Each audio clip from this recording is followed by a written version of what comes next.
This is Dan Schneider. On this Dan Schneider video interview, the subject is the Up series, a series of documentary films from the UK. I'll be speaking with two experts on it, and the conversation will begin in a moment. This show is about the Up series, a famed series of documentary films, mostly directed by Michael Apted of the UK. I have two men who will speak about it. Let me ask my guests a little bit about themselves, as I usually do. Let me start with Richard Kilborn. Richard, welcome. If you could give a little bit of background about yourself and some opening volleys about the Up series. Okay, thanks, Dan. Okay, Richard Kilborn. I'm a retired academic, done 30 or more years at Stirling University, which is in central Scotland. And I was then working in film and media studies department, and my speciality was film and television documentary. I got to know Michael Apted in the mid-1990s. He attended the Sheffield Documentary Film Festival, and I got chatting with him and realized that what he was doing was of considerable interest. And I became, I think, almost immediately a convert to what I call long docs, longitudinal documentaries, because it's such a mouthful. I prefer the slightly snappier long doc, you know. And I had sort of more interviews with Apted, but then I actually extended my my line of inquiry, my sphere, to include two or three other long docs, and perhaps I'll come back to them in the course of the discussion. One of them is perhaps the longest long doc of them all, The Children of Goltzow. It started life back in 1961 in East Germany. Goltzow is a village just about 80 kilometers to the east of well, that was then East Berlin. And this long doc continued through thick and thin, through the time that East Germany ceased to exist, and past the so-called Wende, the times of change. It ended ultimately in 2002. And then I think by happenstance, I got to know a Swedish filmmaker, Rainer Hartleb, who was doing a similar kind of enterprise, a long doc enterprise called The Children of Jordbrer. And that started life back in 1972 and went through until 2006. Just a couple of other things about myself. I published this book back in 2010 called Taking the Long View, looking at some of the defining features of longitudinal documentary, and looking back sort of retrospectively at these, well, three major long docs. A little bit of personal history. I've spent time mainly living and working here in Scotland, but I've had the odd time out. I spent time studying and working in Berlin and in Munich, and very memorably had 6 months visiting professorship at Northwestern University in Evanston, just to the east of Chicago. So that's me, Dan. Okay. Kevin Lanning is my other guest. Kevin, if you could give likewise a background of yourself and any opening thoughts you have on the series. That's a very tough act to follow, Richard. So I'm a professor of psychology, not a clinician. I'm a student of personality psychology. And I earned both my undergraduate and graduate degrees back at Berkeley in the 1980s. And underneath my undergrad and grad advisor, primary advisor, was a man named Jack Block, who studied personality the long way, in his words. Looking at longitudinal studies as opposed to quick and dirty questionnaire examinations of personality.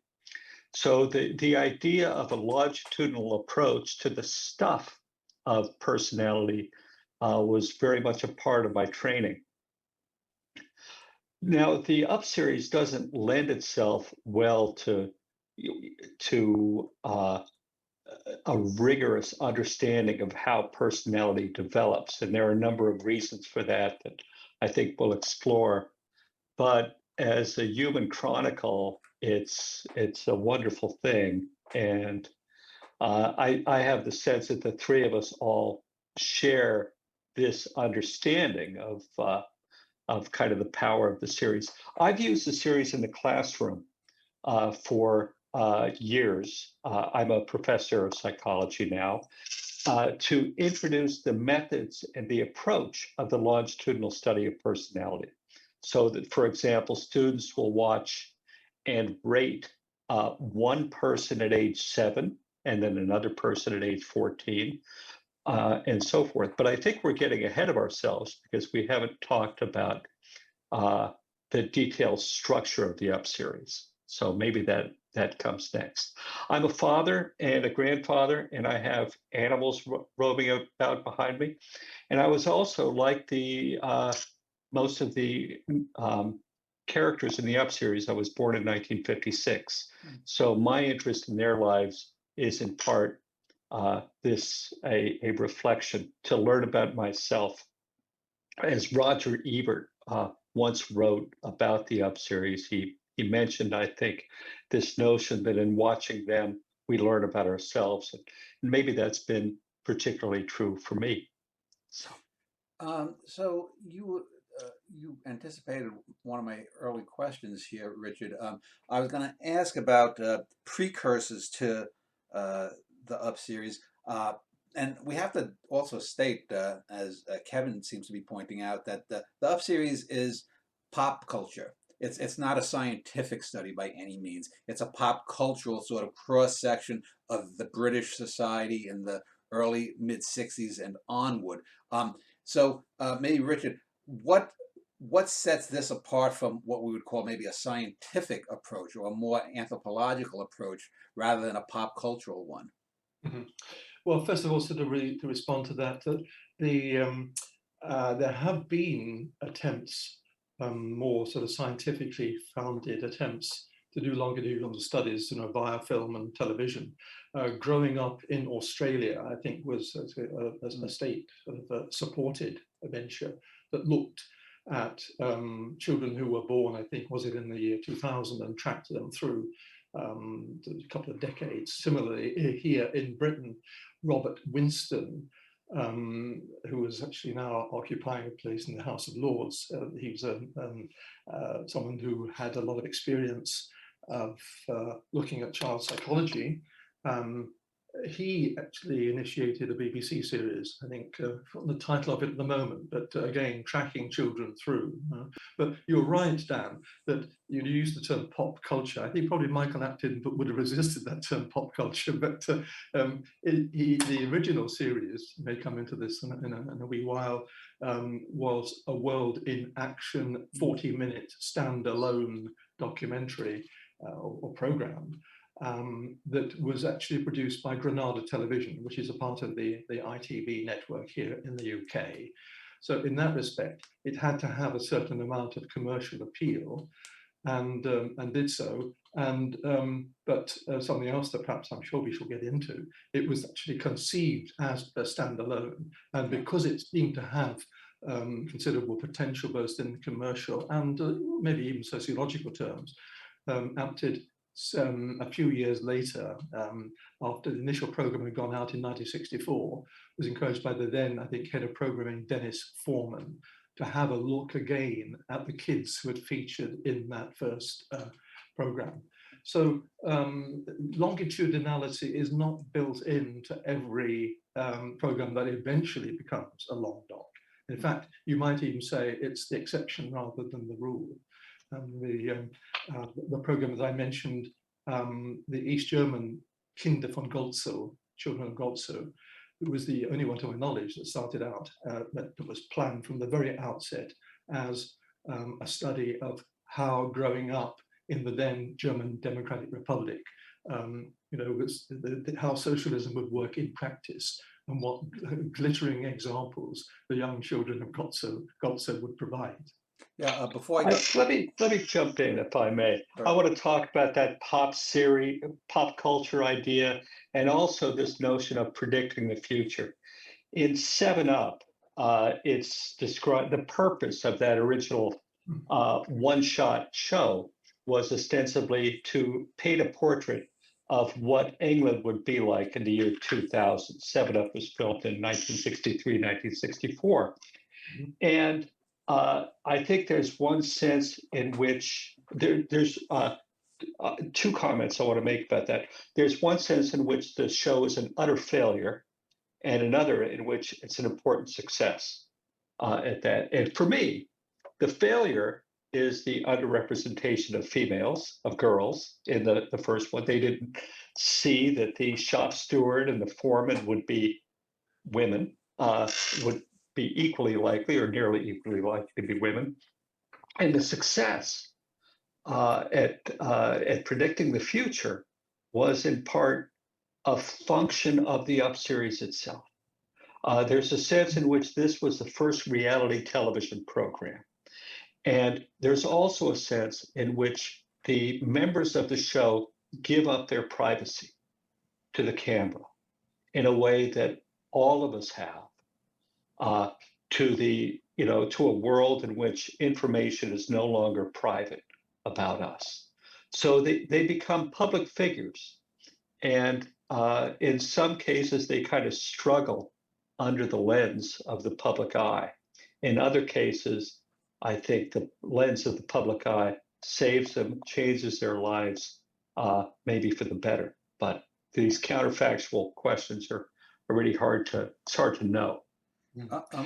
You're dead on there. I agree totally.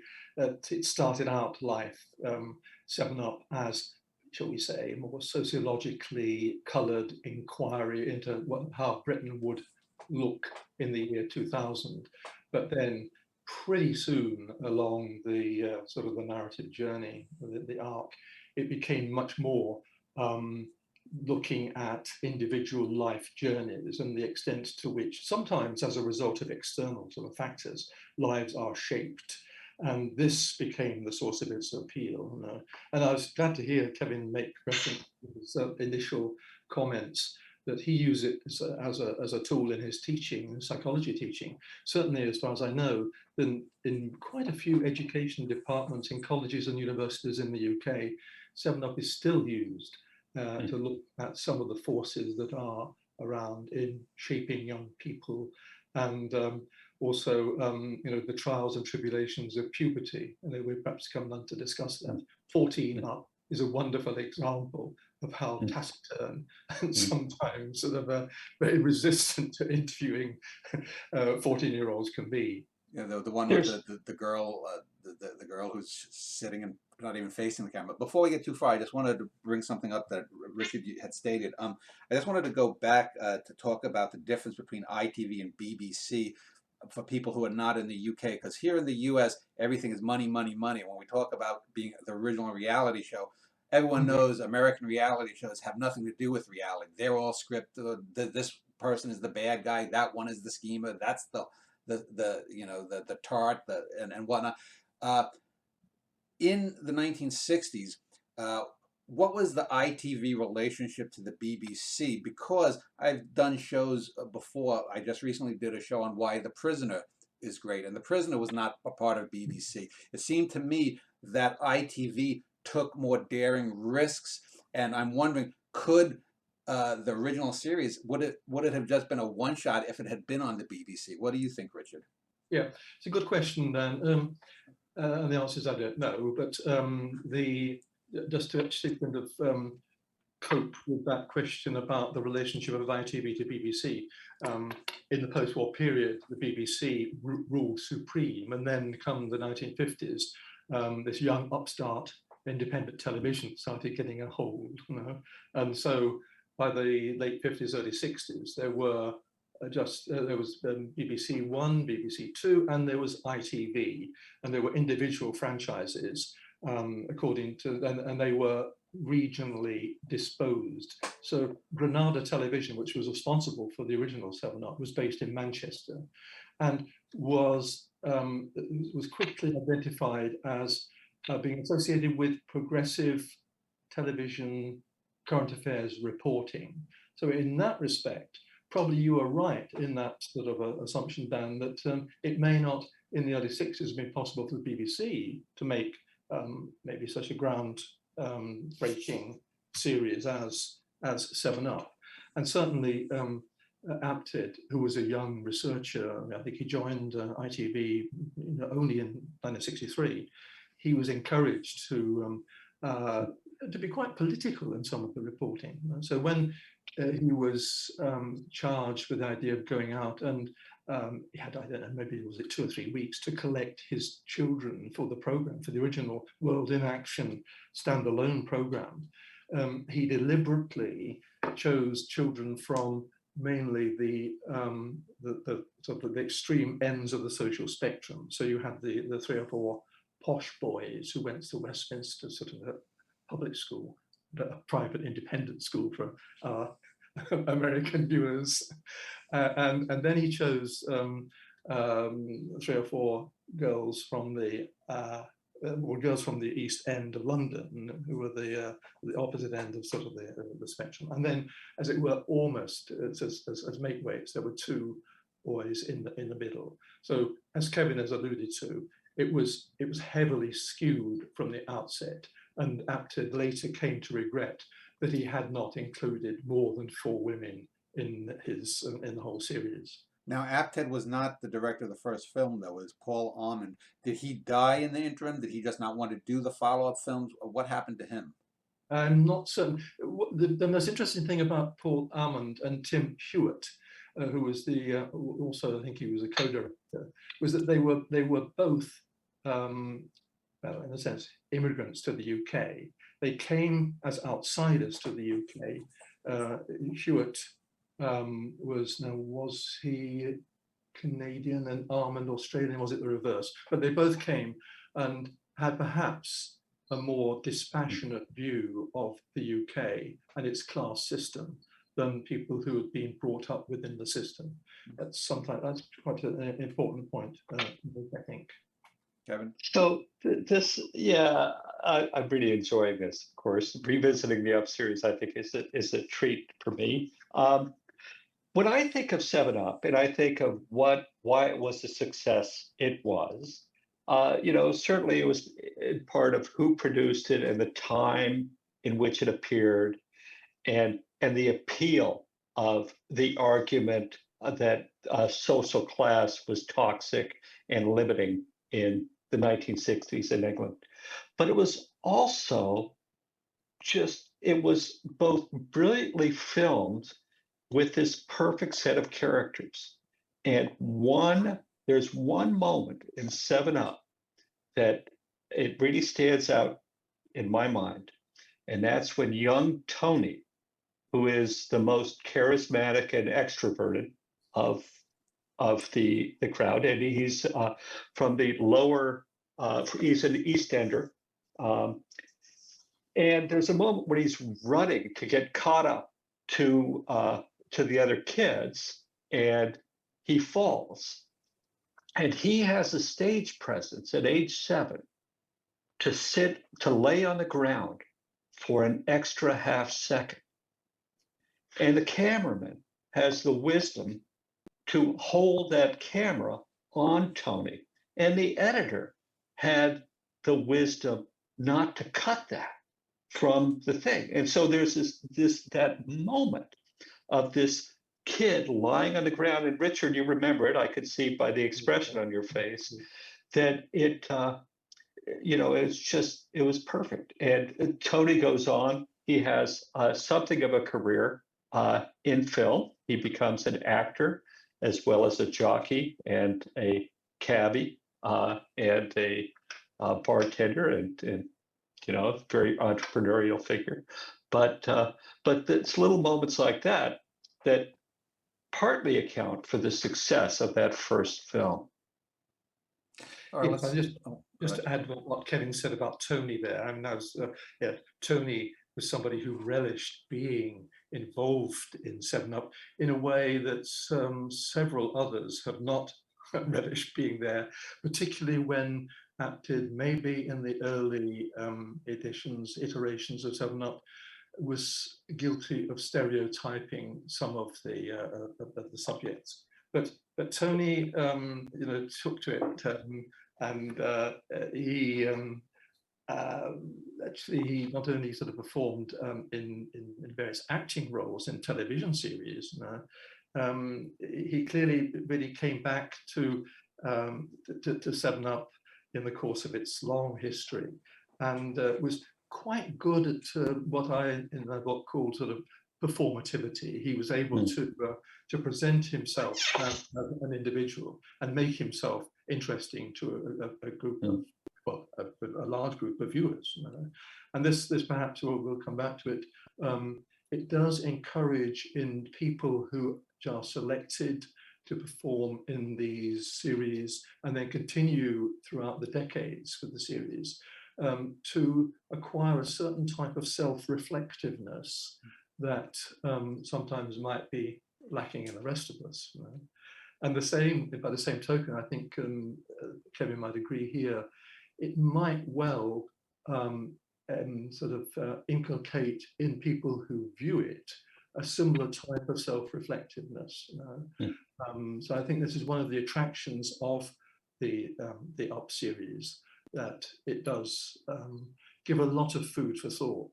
And of course, I mean, it reflects upon the whole business of aging. I happen to be the same age as Apted when he died, so that it sometimes we are confronted with mortality, and this is one of the I would think even sort of the hidden attractions of 7-Up, that each episode of 7-Up you are made aware of the transience of life. Let's put it as simple in terms as that. So let us talk about the children. You sort of mentioned a couple of the groups. I want to talk about the individual 14. So since we started off with, I think Apted calls them the 3 Buddhas, the 3 rich boys. They're Andrew, Charles, and John. And they, throughout the course, and we'll talk about the individuals and then we'll go through the individual films. Throughout the course of the films, they, oddly enough, seem to be the most resentful group. You have Andrew is probably the most accommodating.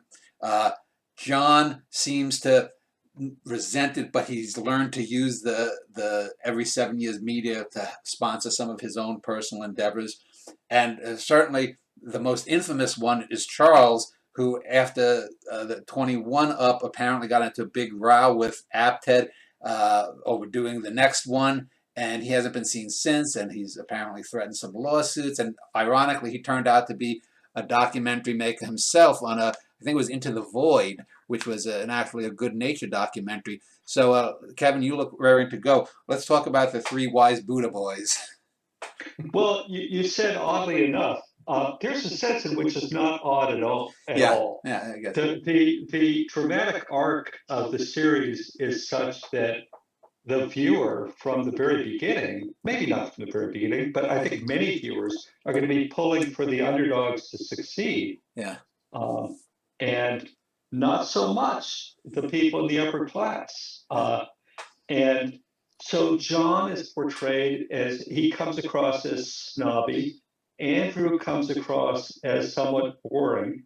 And Charles, with this Oedipal struggle with Michael Apted, which is just is wonderful. I don't know. I mean, that's very interesting. But there's the other very wealthy person is Susie. Yeah. And Susie, we see Susie at 7 in this estate, all by herself, somewhat alone.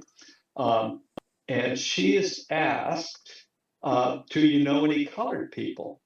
And Susie replies, no. And then she pauses, and I'd rather not, thank you. And she spends every episode, she comes back every 7 years to try to make it right. And by the time she's there in 42 and 49, she says, each time I say it's going to be my last one, my last one.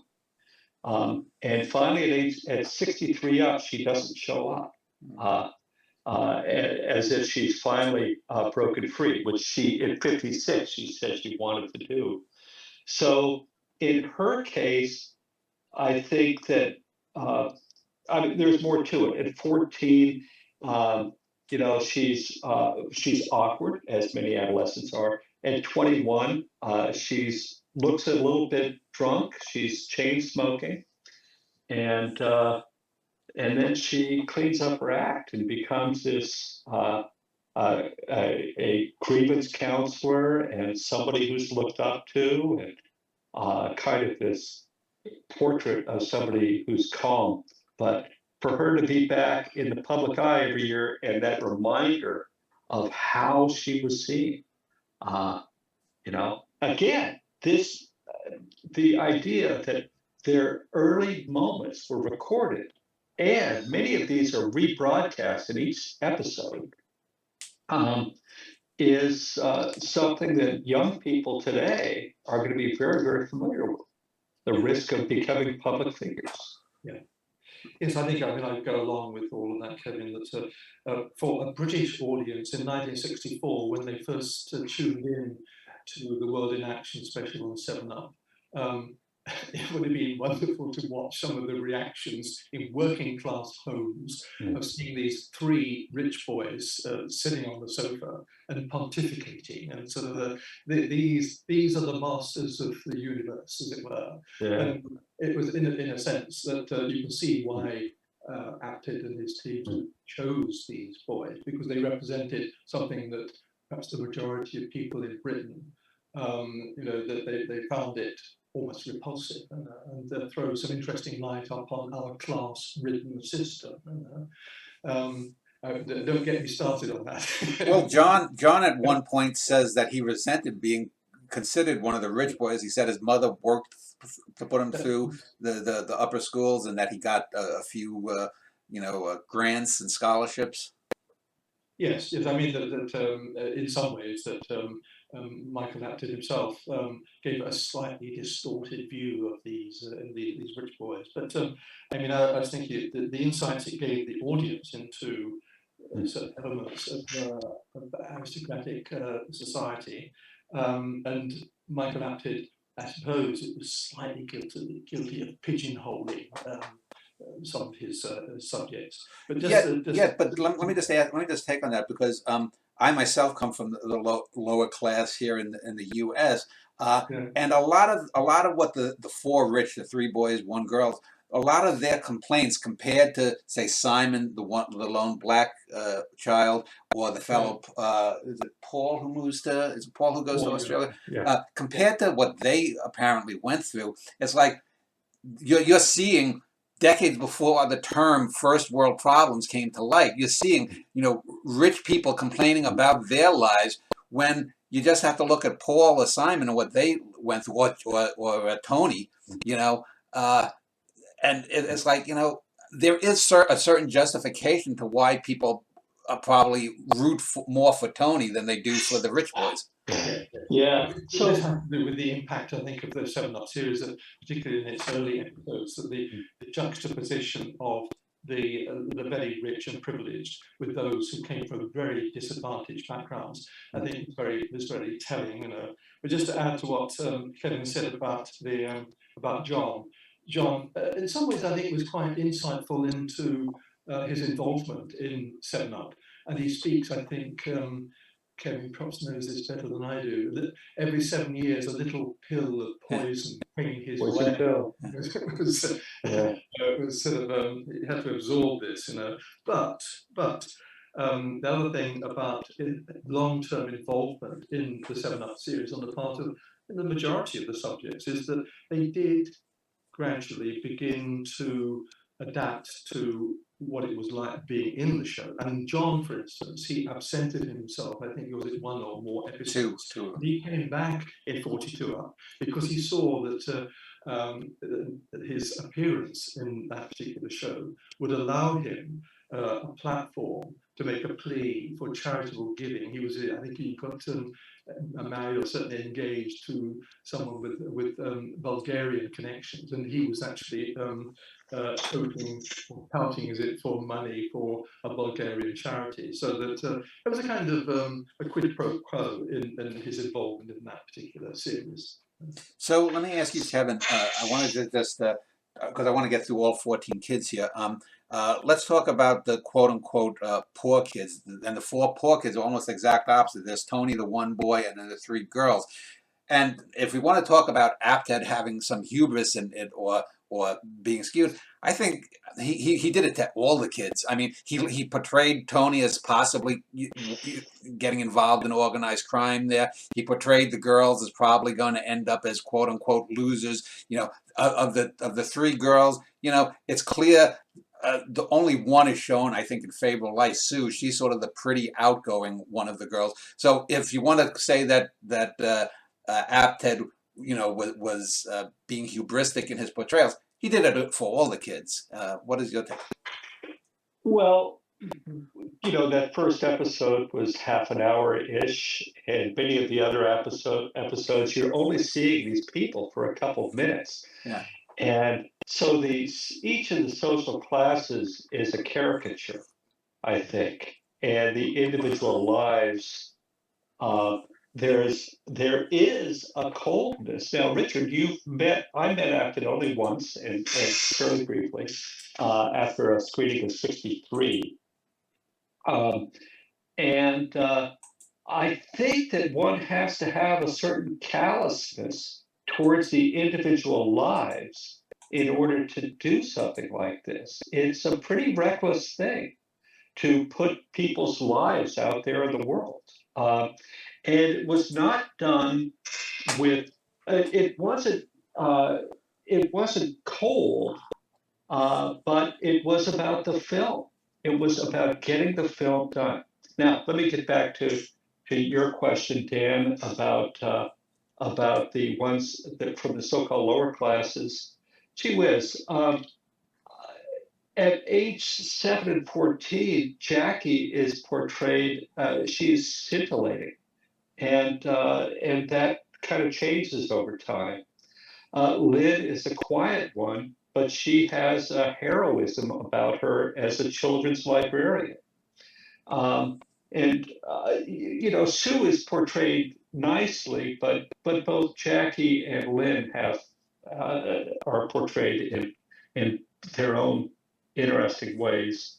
With Jackie, we talked about how the show goes from being about class to individual lives.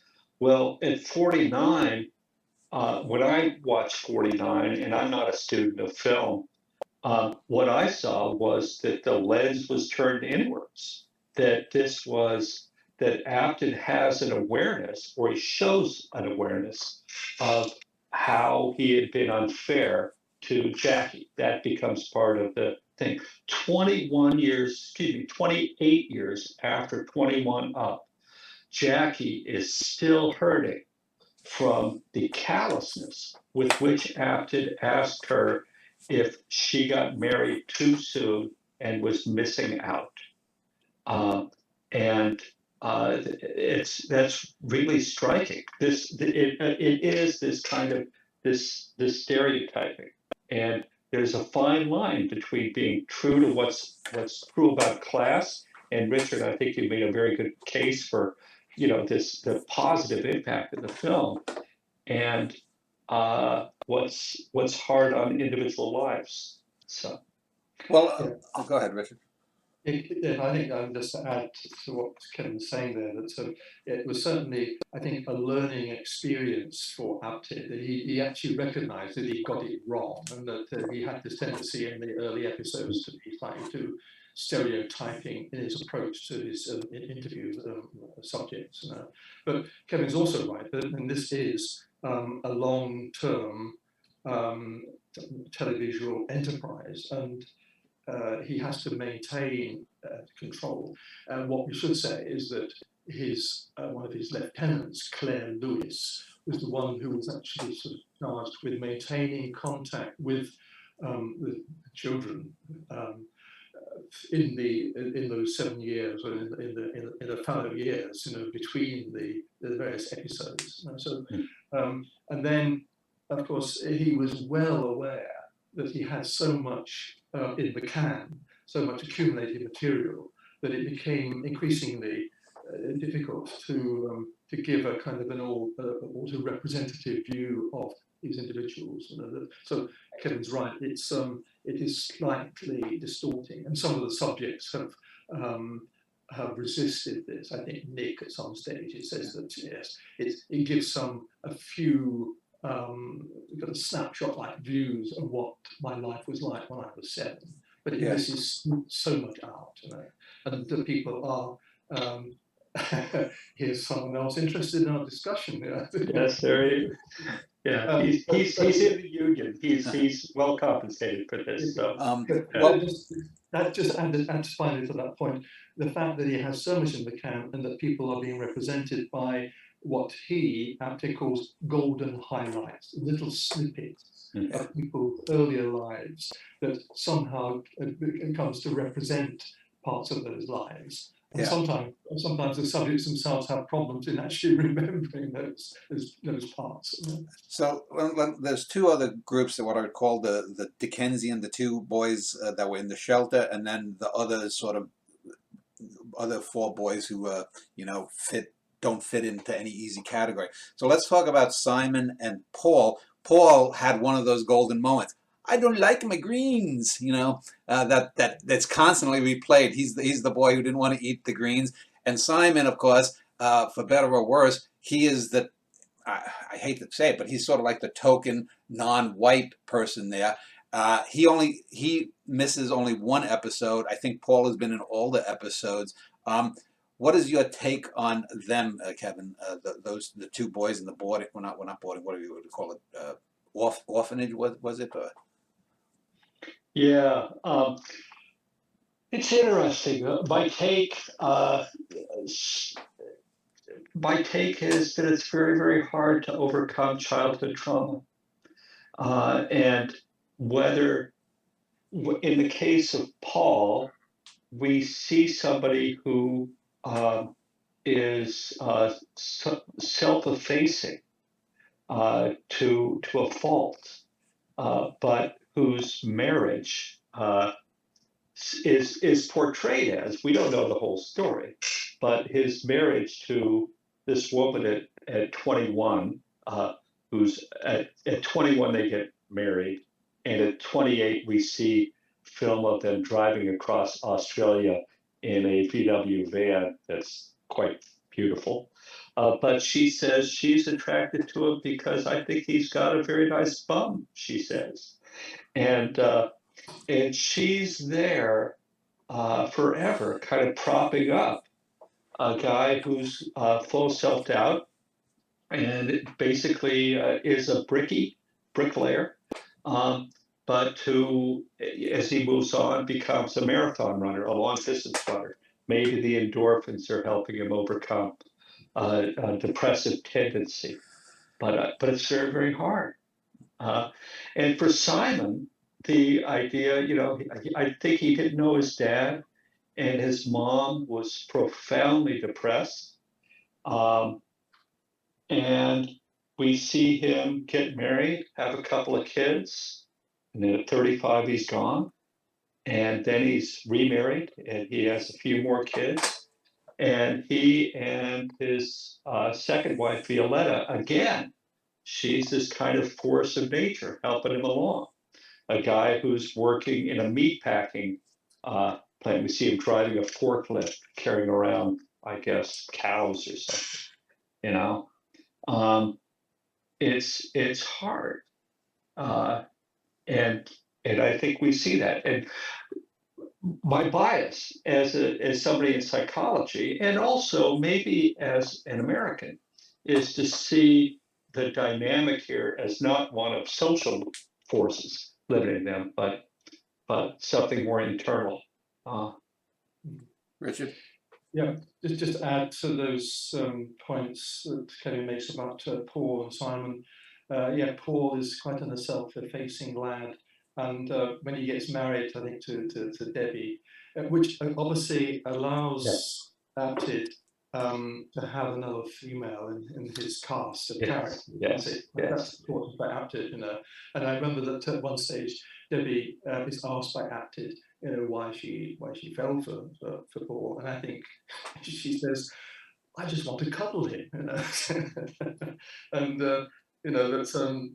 so that's one aspect of Paul. I mean, Apted is very good at casting characters and manipulating characters. I mean, after all, Apted, although he regards the Seven Up series as the central, maybe even achievement of his life and career, he still was a very successful fiction film director, as well as directing many sort of television plays. So in other words, he has a very good control of narrative, and he uses that to good effect. And with Simon, the other point I would make about Simon is that because of the vulnerability of these characters, the large British audience, and let me just add that the Seven Up series commanded throughout its decades a very large audience of faithful followers, and it's somewhat similar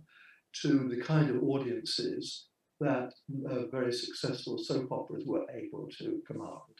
And I think there's no, Apted, I think, was very early in his career involved in scripting one or two episodes of Coronation Street. I think that may be stood him in good stead. But what I'm getting at here is that the long-term relationship that viewers are able to establish with the likes of Paul and Simon and the rest is not totally dissimilar to the long-term attachment to the character in a soap opera. Yeah. I see Kevin smiling there. So let's talk about the final four boys, and I'll split them up into pairs since they are sort of paired. There's Nick and Peter. Nick ends up becoming a scientist. Peter, a teacher and would-be musician. And Peter has one of these backlash moments in the film, because in 28 Up, he's an outspoken progressive liberal, and he didn't do the next three, I believe, episodes because of that very fact that he was bashed for airing his political views about Margaret Thatcher.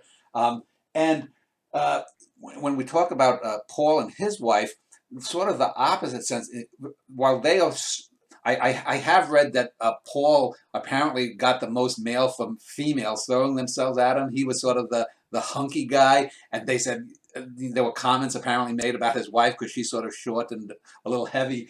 But on the other end of the spectrum, Nick's first wife, Apted even admitted he didn't think their relationship was going to work, and apparently you can tell she's being portrayed pretty much as a bitch because he moves to America.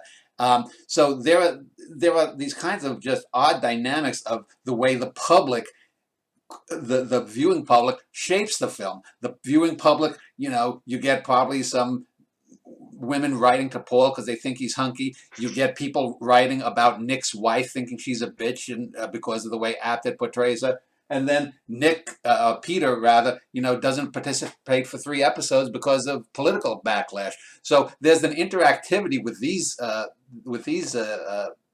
characters, if we want to call them characters, that probably was never seen on film before. What is your take on that, Kevin? I would, I agree, but I would also point out that these people are coming back.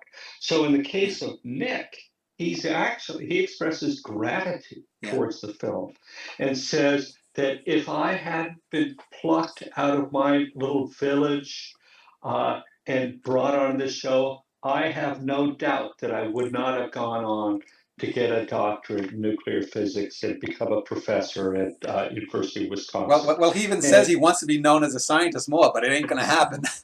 Right, he says that in those words. And the issue with his first wife, I didn't really see it that clearly in the film. I think it was 28 when she was portrayed negatively, and doesn't appear in 35, and by 42 they are divorced, and 49 he's remarried.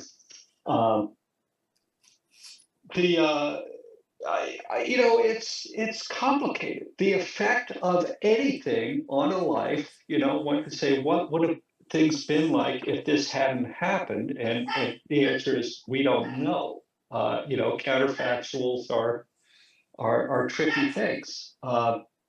So that's it. With Peter, I think he'd take issue with your describing him as a would-be musician. For for what it's worth. Well, My but we memory do of see him early on with the music. So yeah, he yeah. early on is a And would-be musician.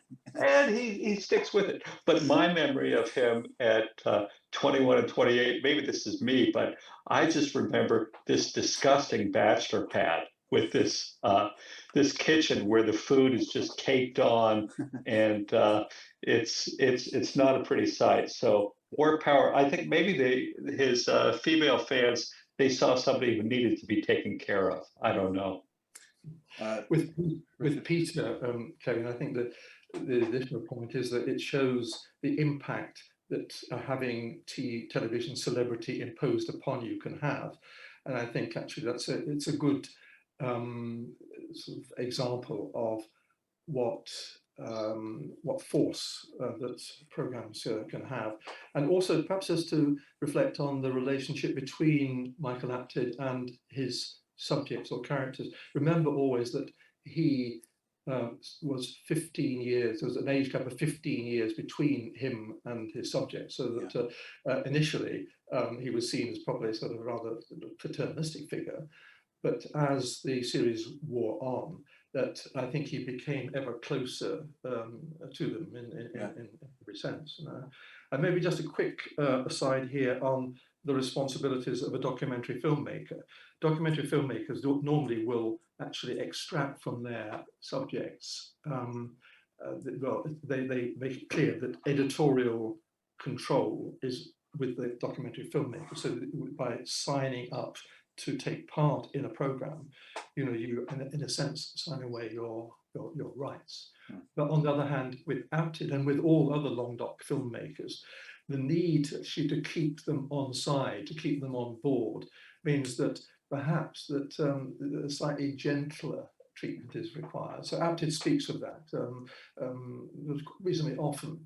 That he kind of it's sometimes even in the fraught relationships, he's done his best to keep them on board or to retrieve them if they've gone absent without leave for 2 or 3 episodes. And the final two that were in the original bunch were Neil and Bruce, and they're very different characters. They eventually become friends, and they seem to be the most outspoken about being religious.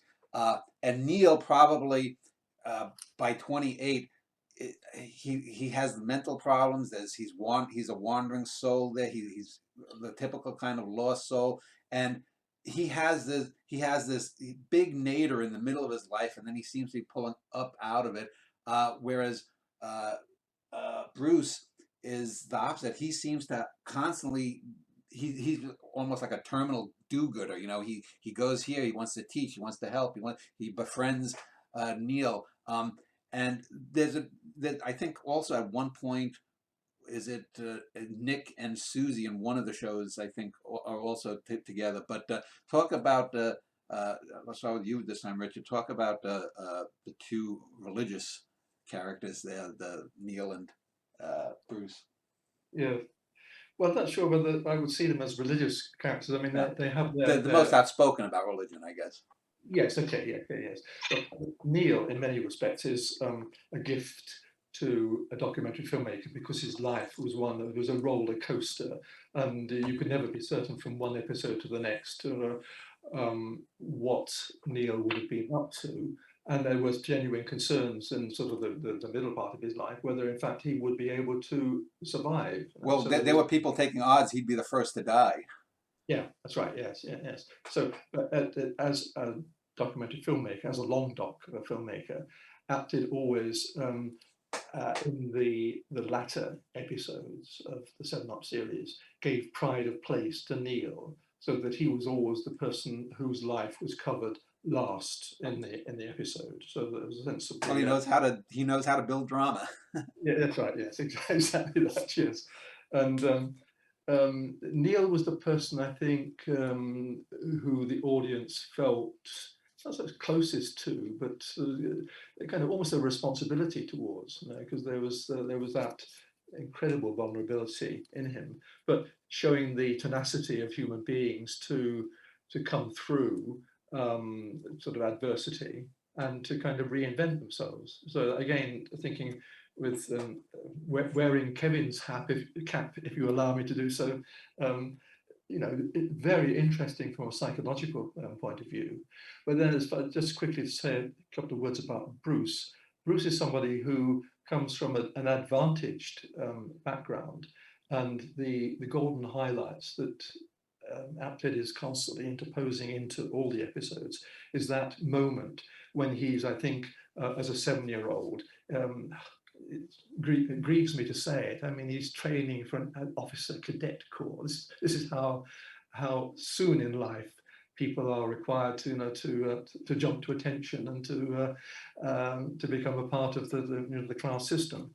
But that was his helplessness is well marked out there. And then he almost becomes, I think once or twice critics have seen him as almost a saintly figure. He always wishes to be doing service to others. Yeah. But he has the noblesse oblige that the 3 Buddhas don't have, seemingly. Yes, exactly. Yes. Is that your take as well, Kevin? Kind of, yeah. I love them both, and I use it. I smiled before when you mentioned the word attachment, and the sense of familiarity of family that one establishes with the characters. If you watch this over and over again, it's fairly deep. With Bruce, the saint-like Bruce, after seeing Neil struggle at age, seeing him struggle profoundly, we see him this culminating moment where Bruce finally gets married at 42 because a woman is bold enough to say, "Hey, you come here," and then there in the front row is Neil, who Bruce is taking care of. Mm-hmm. And so this idea and before that, he had been teaching in Bangladesh, teaching math to these kids, and he'd been teaching at a poor school in the East End with his, I think it was Cambridge, maybe Oxford, I don't remember, education. He could have been teaching anywhere. He's teaching at these poor inner city schools. But what we see subsequently is pretty interesting. At 49, he's teaching in a fairly posh school, and he's a father. And the social caring that had been expressed out to everybody is now held a little bit more tightly to the individual family. And he talks about this. He says his friends call him a sellout because he considers himself at least a socialist, maybe a communist, I don't remember. But he's sitting with friends at the pub and they call him a sellout because he's doing all these things. And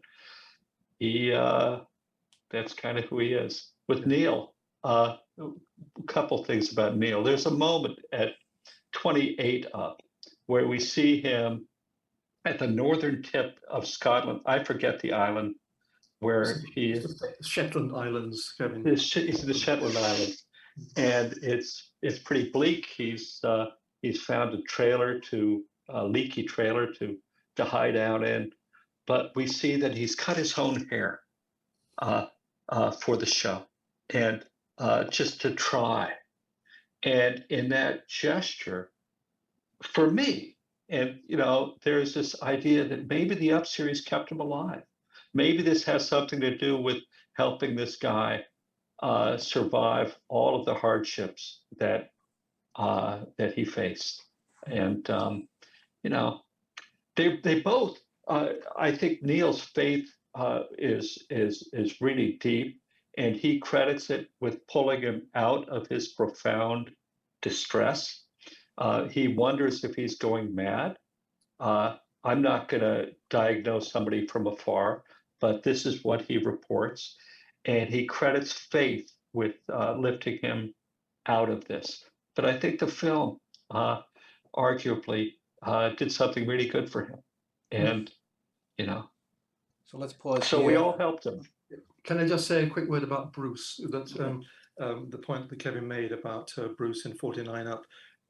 he looks back aghast at what he was like as a little 7-year-old, and jumping to command at that sort of army cadet corps.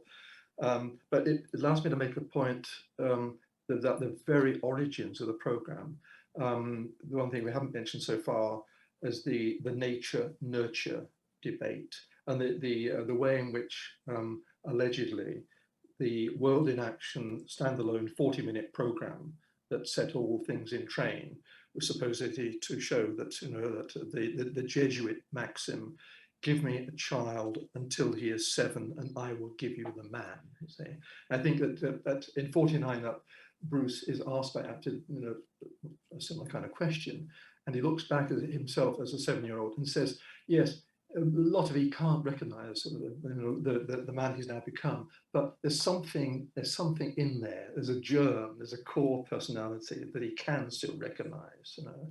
So that there's something, you know, I think in the education departments of colleges, this is used as a debating point for nature versus nurture. Let us turn now to sort of the individual films, since we have the characters going forward. Let's look at it sort of a stratigraphic way.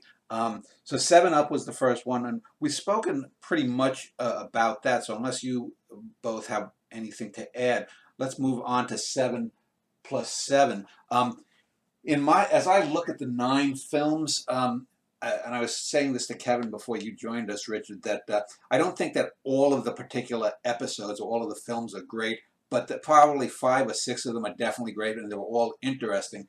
I find myself personally, 7 plus 7, 21 Up, they seem to be their most generic, the characters. They're the kids of their age. It's when we get to 28 Up, then I think when the series really grabs you by the throat and says, this is something really special. 35 Up is a good solid one. 42 Up is they're heading into middle age.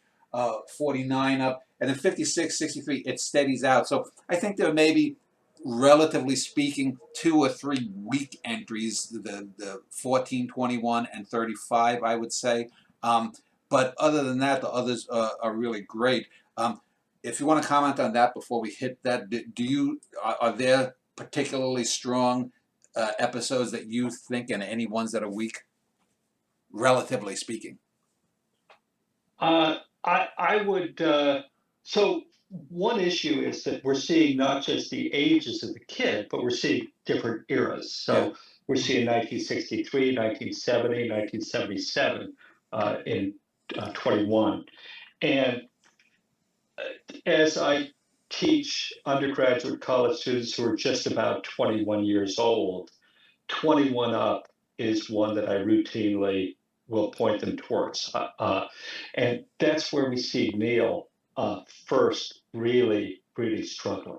And the contrast between 21 Up and 28 Up is a wonderful thing, because at 28 Up, kids are happy and they're accomplished. On the whole, Neil, not so much. Richard, any comment from you on that? Yeah, I mean, it does give you insight into how people are coping at various stages of life's journey, and the fact that, you know, that certain common features tend to emerge at certain ages. That, you know, at 35 sometimes, coping with the having a young family, maybe even rather having married or having separated, and then in a later episode, coping with death of parents. So that these are ways in which at certain episodes, the viewers are able to relate to what the subjects are talking about. I wouldn't. Just one final thought about that. Because I don't always see them in terms of individual films. I see it as a, you know, as an accumulated body of film, you know, sort of a corpus of material. You know? And of course, one of the challenges I alluded to earlier was that with ever greater a mountain of material to choose from, you know, one of Apted's difficulties or challenges is how much time to give over to the immediate past, and then how to relate that the immediate past to almost the distant past. Well, before we move on to to what I wanted to tackle, the individual films. Since you've mentioned now several times, Richard, about outtakes, I wonder, since Apted is now dead, and I would say it's probably less than 50% chance that there's a 70 up. Do you think that there will be at some point, since we now can archive things and put them on DVDs, do you think that we will get, outtakes from these various things? And do you think historians will look and say, well, look at this, Apted had this mountain of film about Simon, and yet, he didn't go into the politics of being a black man in 1980s England, or look at what was said by this character and whatnot. And Apted knew this, but do you think, or is all that going to ever see the light? Do you think, Kevin? Yeah. I asked, and I'm blanking on his name, this other associate producer of 63 about the availability of the outtakes, and I was told that, to the best of his knowledge, everything that had been edited out from 21 up and before, it was lost. Ugh. Yeah. I think that's the case. Yes, that's in as far as that's information. Now, do you think that was deliberate, or do you think that's just a case of like losing the early Doctor Who episodes that were never saved, and that they put a bit, commercial over it or something? Do you think that's deliberate?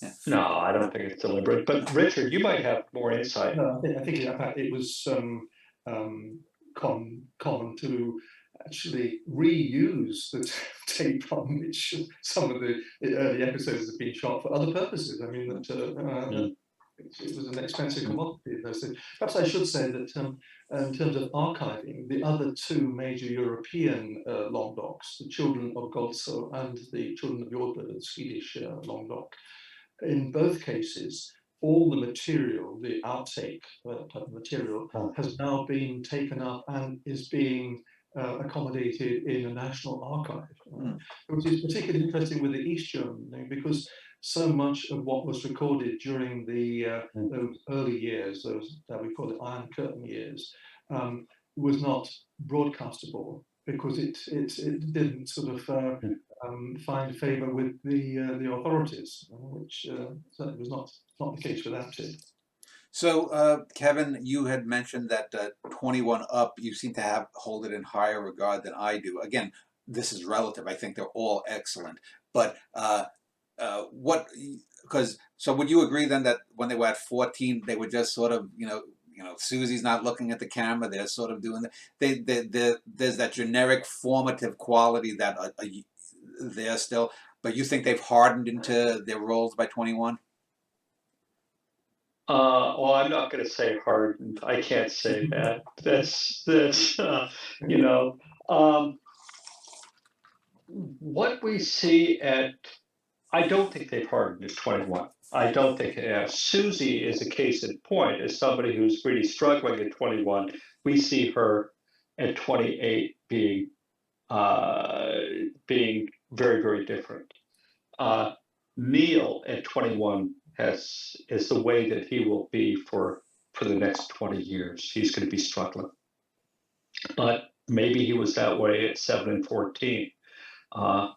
It's hard to say. I don't know. It's just, I think that age 21 is a very interesting time because it's after responsibilities to parents and before the responsibilities of parenting, typically. And, so as film, for me, 7 plus 7 was okay, and 56 was okay, and maybe even 63 was just okay. Those would be the ones that have that struck me less, but Well, 21 to 28, we also see a turn in life from Tony, because in 21, he is portrayed as a possible criminal in the making.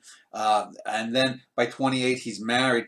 And then if we want to talk about the marriages, I mean, is it in 56 we find out about infidelities that he had? I think it was before that. It was 49? It may have even been 42 when it's playing out. Yeah, it was 42. It actually. was, Yeah, okay. yeah.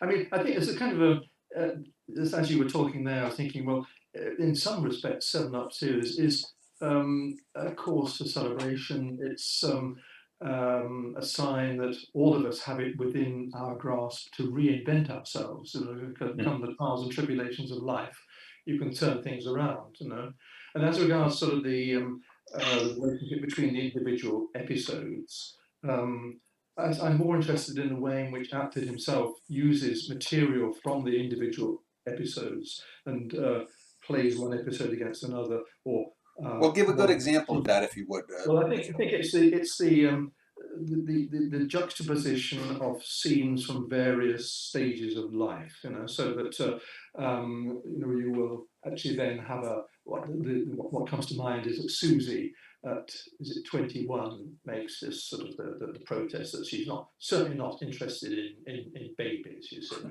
And then the very first shot of 28 up is her cradling a newborn child, and there's a 2-year-old sort of playing in the background, So I mean, I'm sure that Apted had a lot of fun there, and of course, strategically, some of the interviewing he did was looking forward, prospectively to what might happen in people's lives, So he then, at a future stage, could slot in an earlier episode, And similarly, he would actually call upon people to retrospectively look back at, when they were in their early 20s, and then at the editing stage, play in a certain excerpt, from that earlier stage.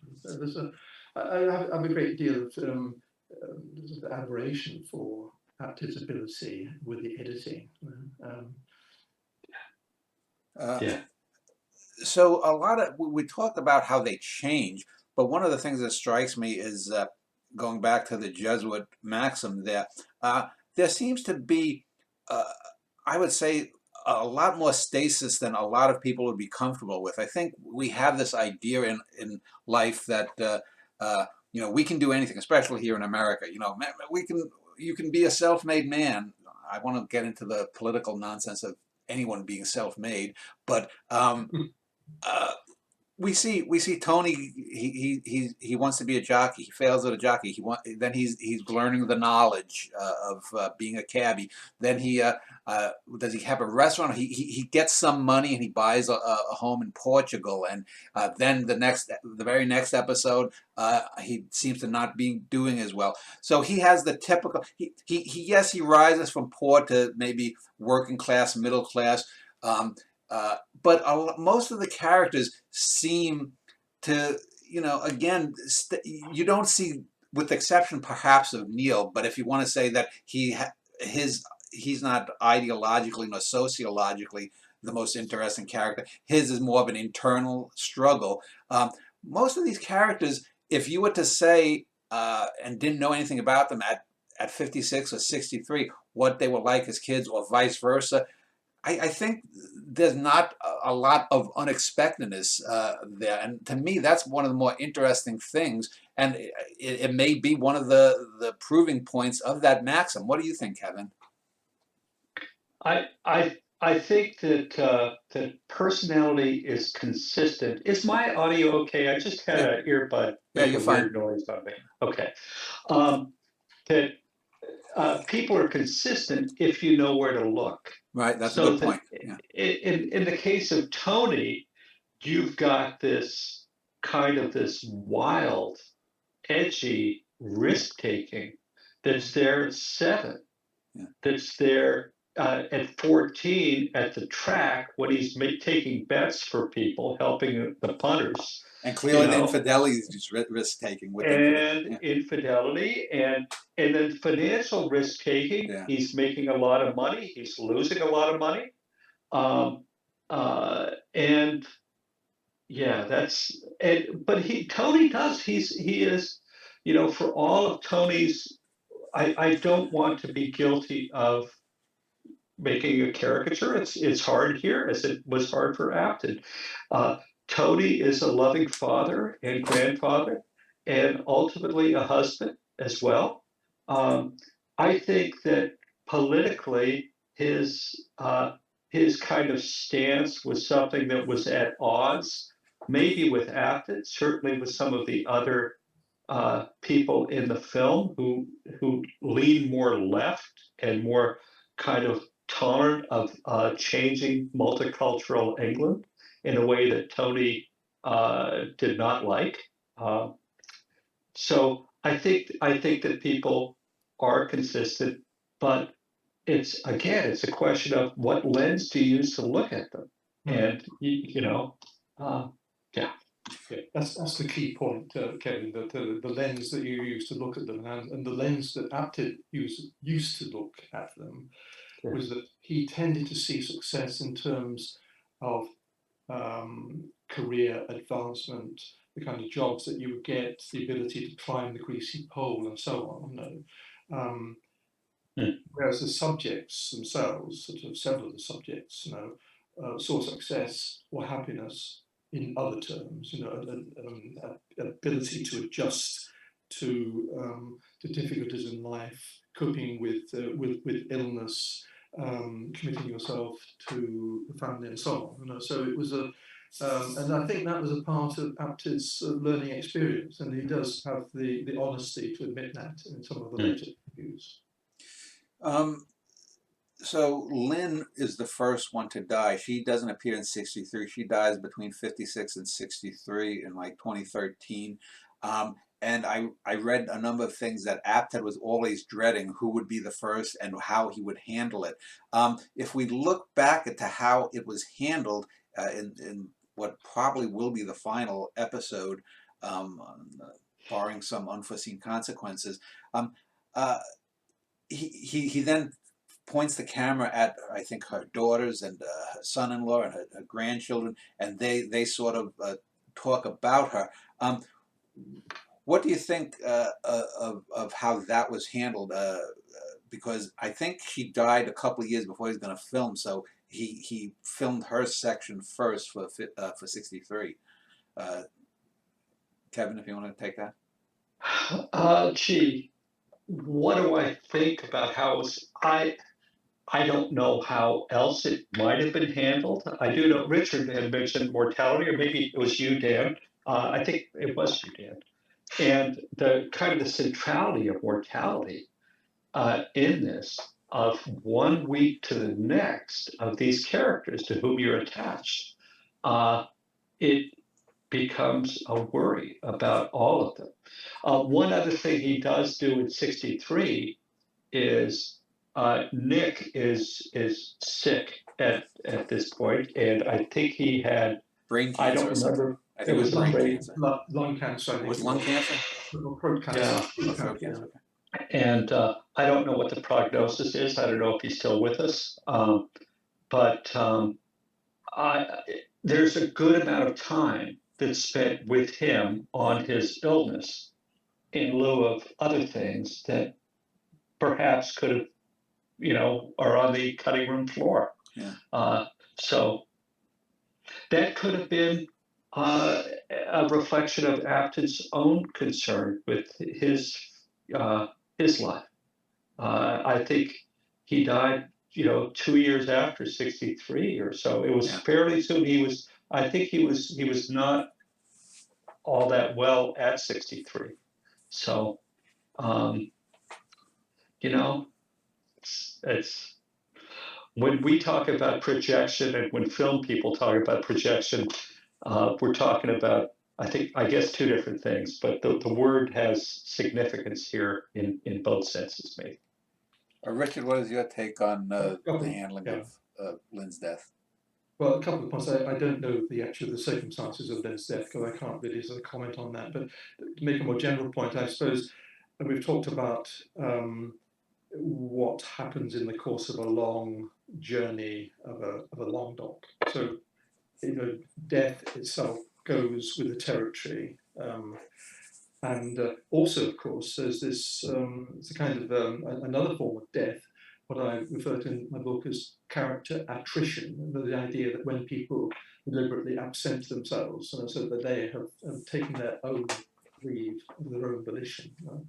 I suppose in terms of actually, if you are enabled um, to create your own ending for the long doc, as the East German filmmaker Winfried Junge and his wife, and also Rainer Hartler, Swedish filmmaker, have been able to, they actually then almost, it's kind of like the last act of a drama, that they will stage something where the subjects themselves are able to take a final bow, and sometimes even the filmmaker himself is able then to enter the frame and also to take a bow.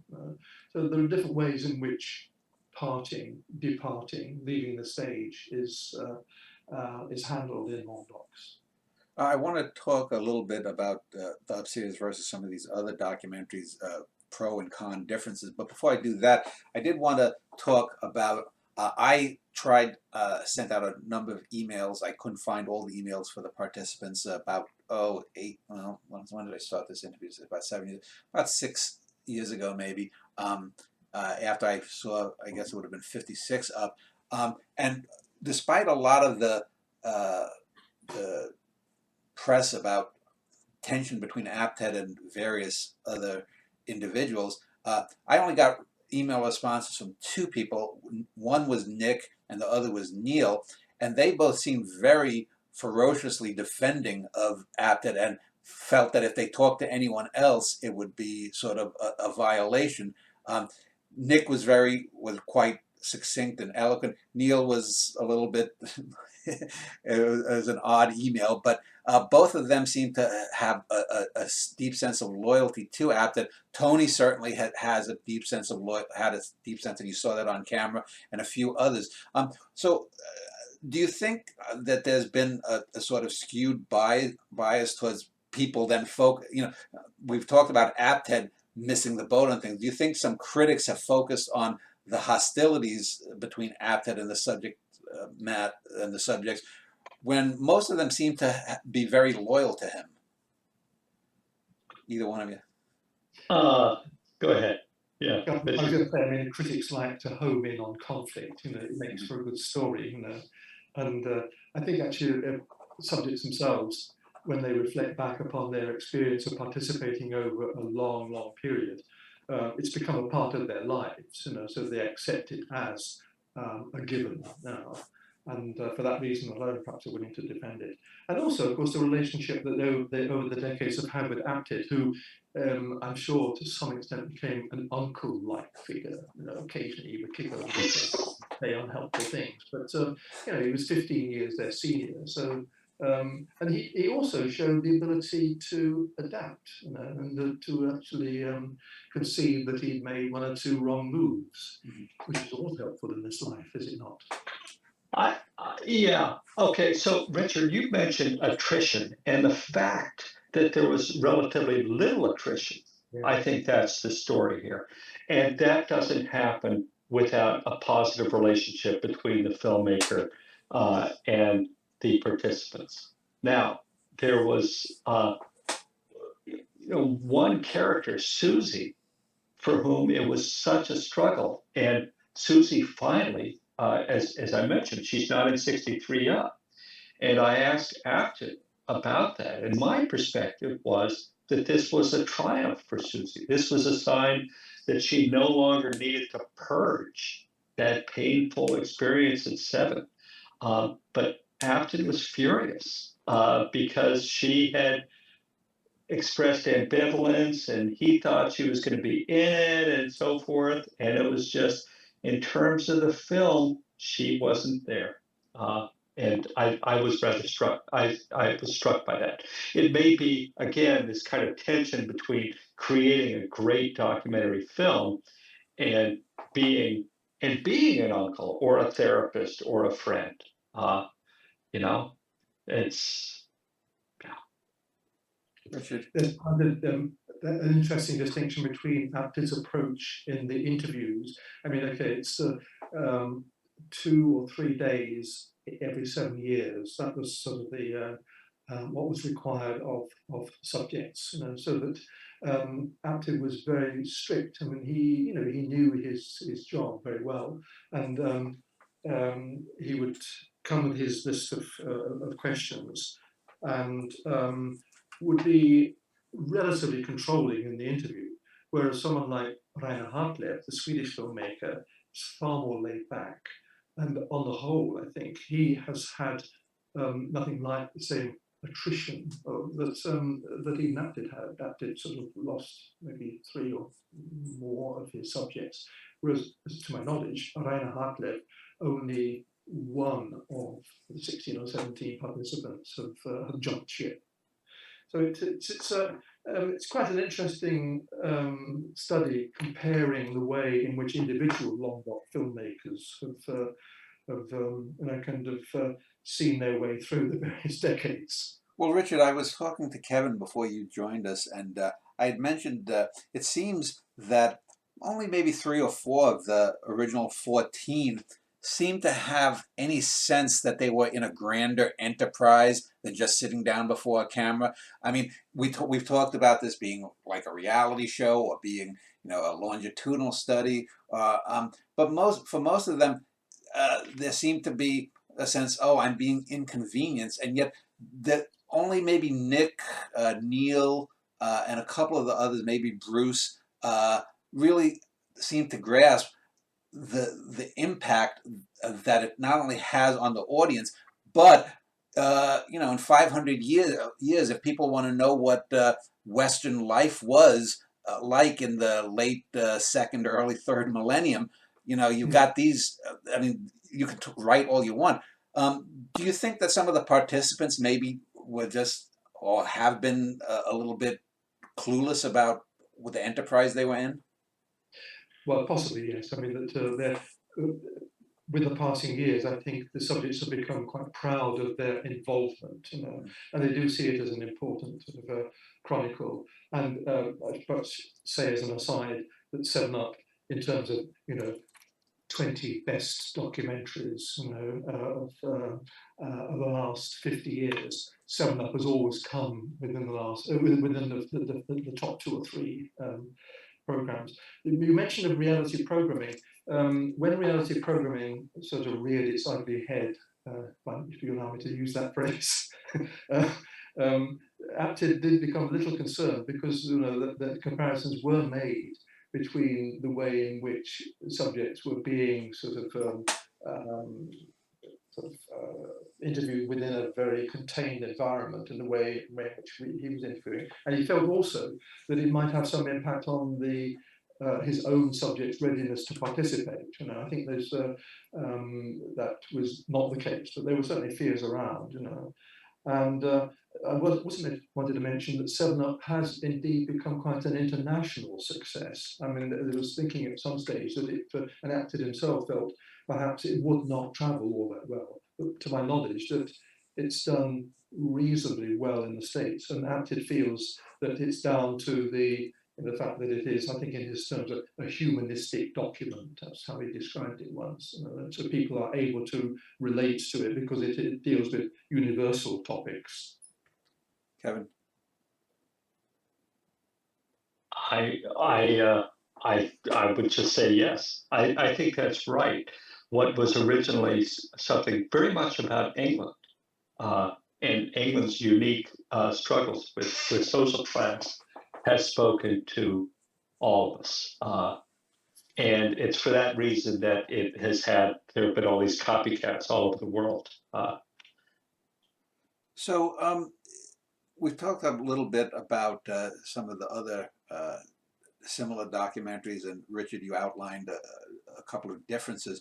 But we live now in 2022 as we were recording this, and most people they're not going to go to a theater to see a documentary. They're probably going to go onto one of the documentary streaming channels or whatnot. If some young YouTuber wanted to, do something similar, and there are channels. I just found a channel, for example, of independent filmmakers in South Africa who focus on doing little 8-10 minute films of people they come across their travels, a shopkeeper, an ex-soldier, this, that, or the other thing.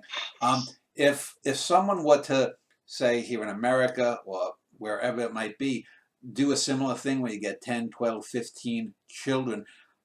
Would the form of streaming services, with the form of YouTube, and I mean, people don't read anymore, and now if you have a YouTube video over 3 or 5 minutes, people are going to tune out if they're not entertained. How would someone go about in 2022 doing what was probably planned in 1962? How is that 60 years difference?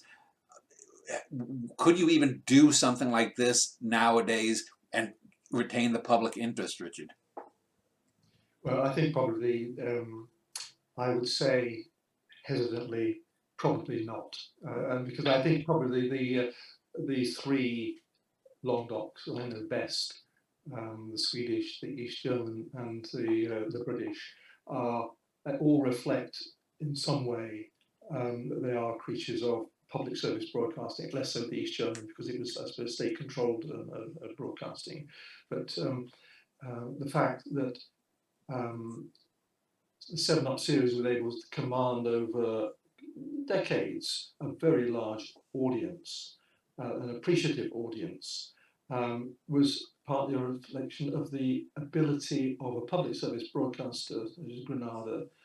Even though it was commercial enterprise, it was still within the broader sort of ambit of public service broadcasting. It had that support, and I don't think that support would be forthcoming in a very, very commercially oriented age. So something could be done, and it's still being done, but on a much smaller scale. And on the other hand, there are things that are being done on a big scale with people blogging and taking pictures of their meals, and here I am eating and so forth. And I think it can't be done now in Western culture because people are too self-conscious. They're very good at dressing up for the camera, and what we would see would be much more composed. And I mean composed in a literal sense. And I just can't see it working in the same way. I think this was a product of its time. Yeah, yes. Yeah. I know my wife often gets on me when I appear on camera. She says, "Why are you always wearing a white T-shirt?" I said, "That's what I am." But yeah, there is there is a degree of navel gazing in the YouTube era that was, I think, absent from the film and just TV era. But let's sort of start wrapping things up. And I wanted to talk about, since it's since '63 up, the death of Apted, the first death of Lynn. Uh, is this done? I've read a few things that some of his assistants might push to do just a 70 as a sort of a valedictory enterprise. Do you think it's dead, or are we going to get a 70 up? How about you, Kevin? I did reach out to one of the associate professors to ask where things were, and the answer was, as far as I know, no decision has been made yet. It won't be made until a couple of years before 70 up. So we've got a couple of years before that decision will be made. I don't know. I don't know.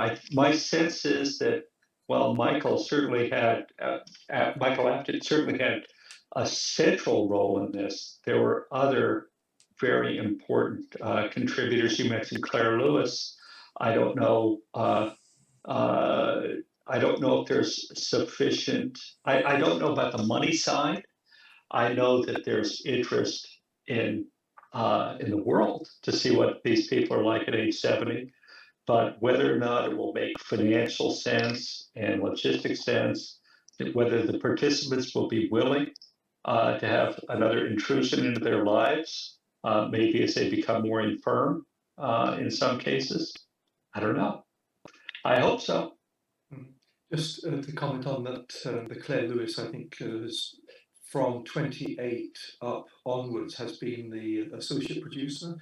She was asked this very question when shortly after his death, whether it might be possible to have a 70 up sort of valedictory performance. And when she was asked the question, she simply broke down into tears. So it's a question that still has to be answered. Just quickly to come back to that point, Dan, that you asked about whether you could envisage another type of seven-up operation.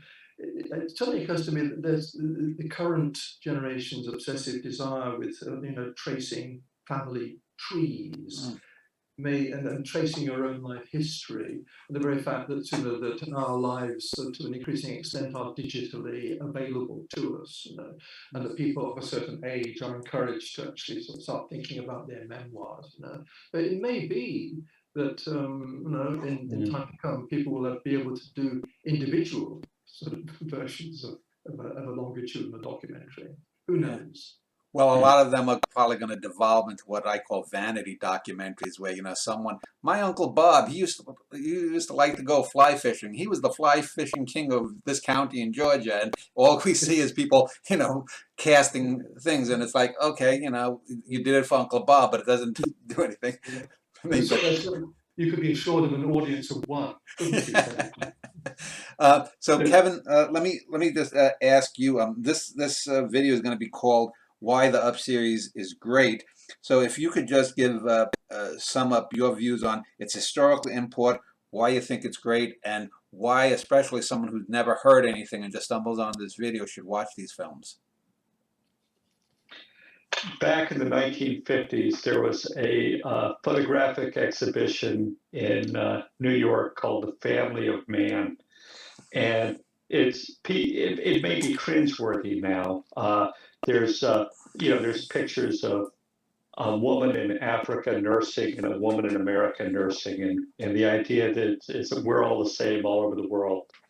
And I grew up with a book from that exhibition, and I looked at it a lot, not just because there were naked breasts, but that probably had something to do with it. No, the idea of family and of connection with others. It's to know someone is to love them, and to see them at these different times, even when they're struggling, maybe especially when they're struggling, we care about them, and we worry about them, and we think about them, and maybe we fear their demise as well. But it's the human connections that are so important in the film, and that's why it's great. Richard, same question for anything you want to say about the historical import, why the series is great, and why a newbie should check these films out. Yeah. Well, I think it does have a certain amount of sociological significance, but particularly the first 2 and 3 episodes, and then the switch from this more sociologically oriented approach to the focus upon individual lives. I think that's the major attraction. Also, the capacity of such a series to engender self-reflectiveness on our own part, to consider our own lives, just as it encourages subjects themselves to indulge in a certain amount of self-reflectiveness. And then, as Kevin has suggested, it is, I think this is the core of it. It's the preoccupation with life's ebb and flow, let's put it that way. And I just, as you were talking there, Dan, looked up a response of the Guardian journalist Jonathan Friedland to just this question, and he answered it in the following way. It's a couple of sentences I can just read to you. 7-Up is a full, revealing social history, and yet that is not the source of its power. That and its intense poignancy comes instead from the universal human story these lives tell. To see people aging before our eyes, transforming from children into adolescents, into adults, into parents, and now grandparents, is to witness the narrative of human life itself. There's quiet, affecting beauty to all this. I think that's probably sums it all up. why I would say that it is. There were two great filmmakers in the middle 20th century, Ingmar Bergman and Michelangelo Antonioni. And to me, they looked at the opposite spectrum of the human condition. Bergman would focus his camera very intimately, and if you had a pimple on your face, he was going to focus on it. He was the human life in the micro. Antonioni would pull back his camera, and you'd see human figures wandering in these vast landscapes, and he's sort of the opposite end. And I think you get a bit of both of that here, not only in a sociological sense, but certainly in some scenes where, like, you see Paul out in the outback, and you see them from a distance, or you see the kids when they're young and they're in the playground, and the camera pulls back up on them.